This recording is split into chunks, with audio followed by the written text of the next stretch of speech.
जय श्री बालाजी। महर्षि विशिष्ट ज्योतिष विद्यालय के चैनल के ऊपर मैं के विशिष्ट आप सबका स्वागत करता हूं।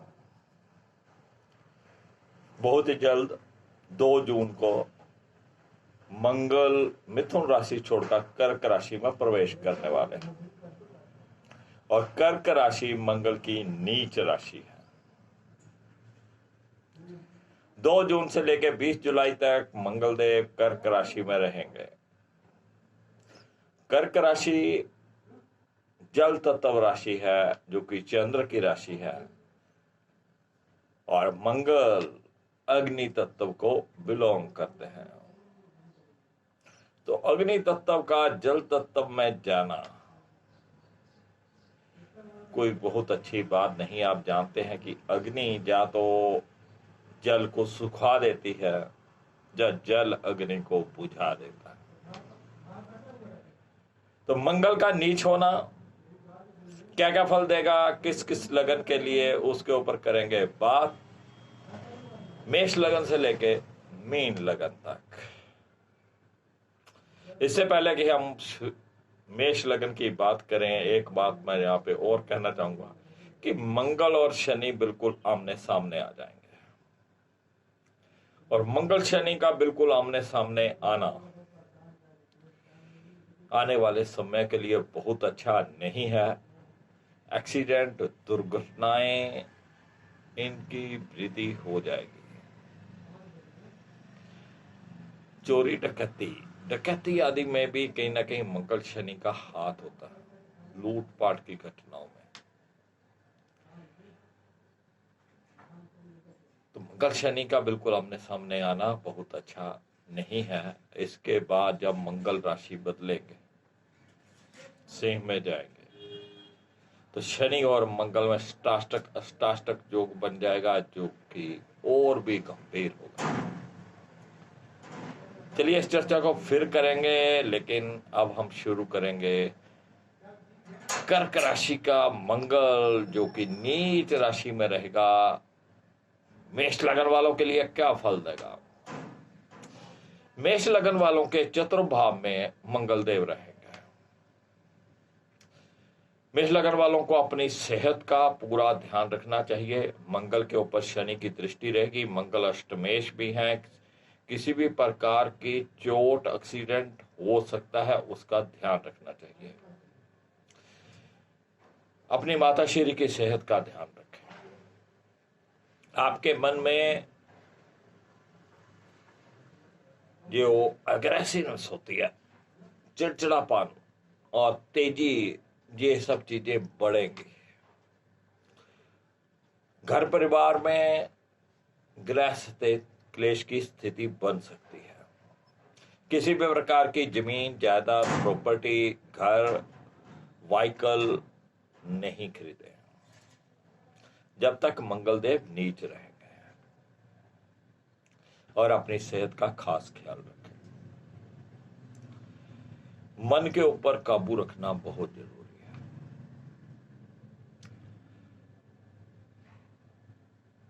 हनुमान चालीसा का पाठ करें। मीठा किसी धर्म स्थान में बांटे और मीठा बोलने का प्रयास करें। चलिए अब बात करते हैं वृष लग्न की। वृष लग्न के लिए मंगल देव जो है वो तृतीय भाव में रहेंगे। तृतीय भाव हमारे छोटे भाई बहनों का, हमारे लेखन कार्य का, हमारी यात्रा का। छोटे भाई बहनों के साथ संबंध बिगड़ सकते हैं। उनका सहयोग आपको प्राप्त नहीं होगा। किसी न किसी बात पे कैसुनी हो सकती है। तो छोटे भाई बहनों के साथ थोड़ा ध्यान से पेश आइएगा। लेखन कार्य में है तो लेखन कार्य में भी आपको थोड़ा संभल कर अपना कार्य करना है, जहां पर बाधाएं आएंगी। किसी भी प्रकार की कोई यात्रा आपको करनी हो तो उसे बहुत जरूरी हो, बहुत इमरजेंसी हो तभी करिएगा, नहीं तो यात्रा को टालने का प्रयास करिएगा।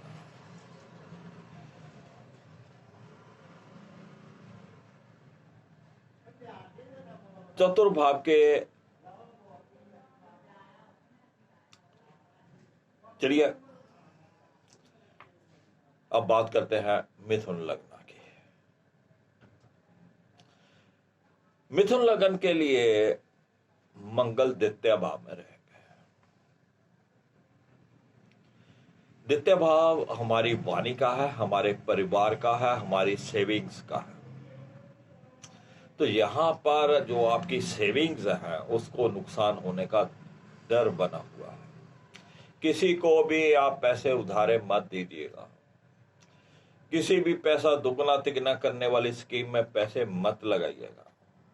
गली मोहल्लों में जो कमेटीज डाली जाती हैं महीने के महीने पैसे लेकर, उसमें अगर आपने कहीं पैसे डाल रखे हैं तो वो उसे उठा लीजिए, नहीं तो डूबने का पूरा पूरा टाइम चल रहा है। किसी को पैसे उधारे मत दीजिएगा, वापस नहीं आएंगे। अपनी बोलबानी के ऊपर काबू रखिएगा।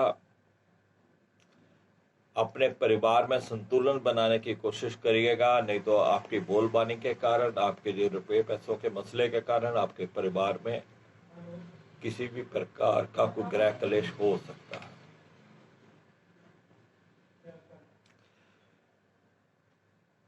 बात करते हैं कर्क लग्न की।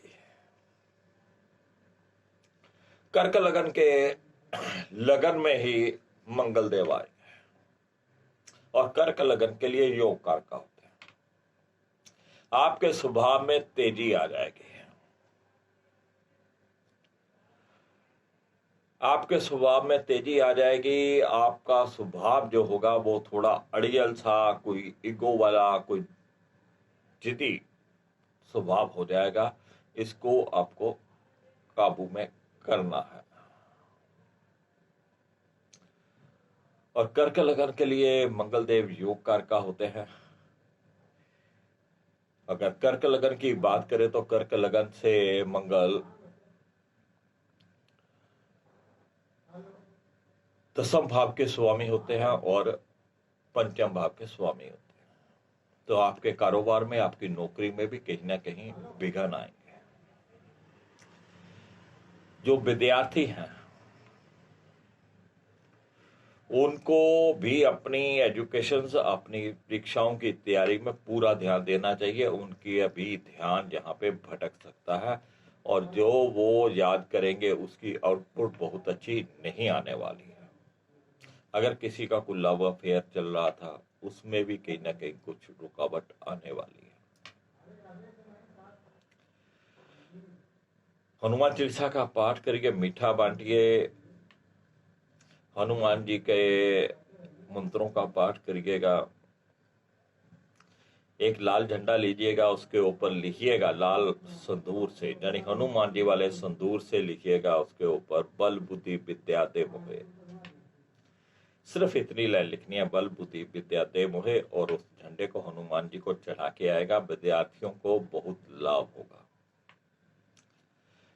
सिंह लग्न की बात करें तो सिंह लग्न के लिए भी मंगल देव योग कारक होते हैं। नवम भाव और चतुर्भाव के स्वामी, और सिंह लग्न के 12वें भाव में जाएंगे। चतुर्भाव का स्वामी नीच होकर 12वें, माता श्री की सेहत खराब करेगा, आपको चिड़चिड़ापन देगा, आपका घर परिवार में मन नहीं लगेगा, घर परिवार में ग्रह क्लेश की स्थिति बन जाएगी। किसी भी प्रकार की कोई जमीन खरीदने का आप प्रयास मत करिएगा। अगर कोई भी आपने पहले से कोई डील कर रखी है तो उसको थोड़ा पोस्टपोन कर दीजिए। कोई घर मत खरीदिएगा, नहीं तो आपको मुश्किलों का सामना करना पड़ेगा। किसी भी प्रकार का कोई वाहन, कोई बाइकल, कोई स्कूटर, मोटरसाइकिल, गाड़ी नहीं खरीदिएगा, नहीं तो आपको दिक्कतों का सामना करना पड़ेगा। और जहां तक मैं ये भी कहूंगा कि आप जब भी अपना व्हीकल चलाएं, खुद जब भी चलाएं तो बहुत ध्यान से चलाइएगा। शनि की सीधी दृष्टि मंगल के ऊपर किसी एक्सीडेंट को, चोट को न्योता दे सकती है या आपकी गाड़ी को नुकसान हो सकता है। भाग्य भाव का स्वामी होकर सिंह लगन के लिए मंगल 12वें भाव में रहेगा, जो कि भाग्य की हानि करेगा। धर्म कर्म से आपका विश्वास उठने लगेगा, आप उससे पीछे हट जाएंगे। जो भी आप अपना नित्य नियम करते हैं, को पूजा पाठ करते हैं, उससे आप पीछे हटने लगेंगे। अगर आपका संबंध कहीं ना कहीं विदेश से है, कोई इंपोर्ट एक्सपोर्ट का आप कार्य करते हैं, या आपको विदेश जाना था, उसके कुछ डॉक्यूमेंट्स आने वाले थे, कोई वीजा आने वाला था, यह कार्य आपका देर सवेर हो सकता है।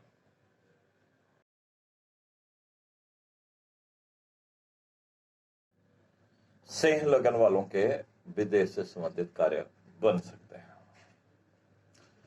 चाहे देर सवेर बने, लेकिन बन सकते हैं। यहां पर आपको करना क्या है?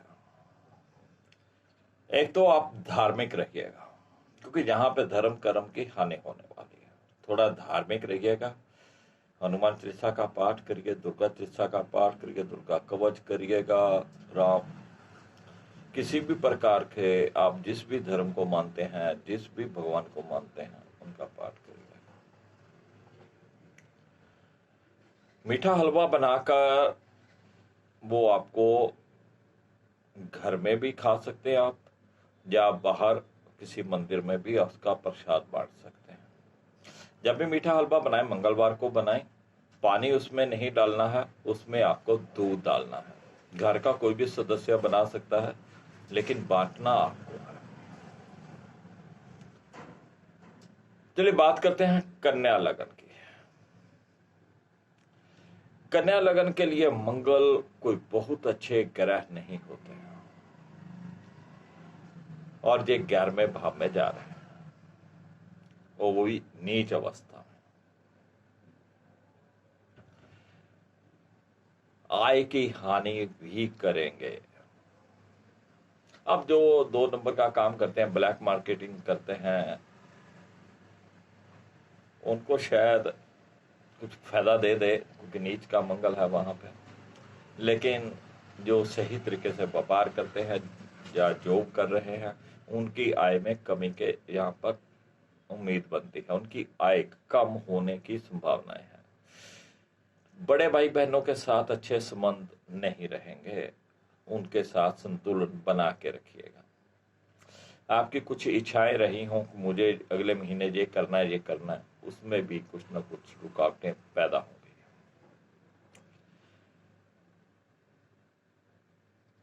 11वां भाव जो कि बड़े भाई बहनों का है, हमारी इच्छाओं का है, हमारी इच्छा पूर्ति का है, हमारी आय का है।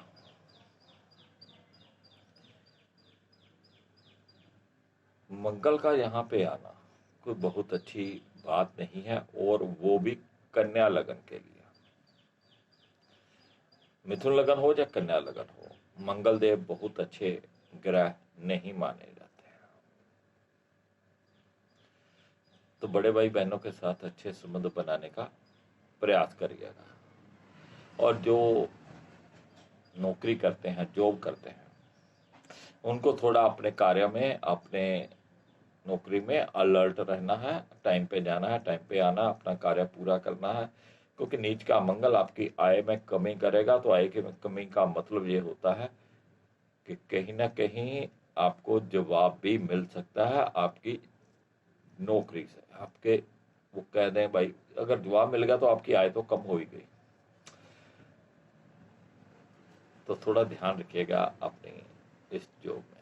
तो फ्रेंड, ये था मेष लगन से लेकर कन्या लगन तक नीच मंगल क्या क्या फल देने वाला है उसके ऊपर। और अगली वीडियो में हम बात करेंगे तुला लगन से लेके मीन लगन तक। तब तक के लिए इजाजत दीजिएगा। राकेश वशिष्ठ को नमस्कार। जय श्री बालाजी।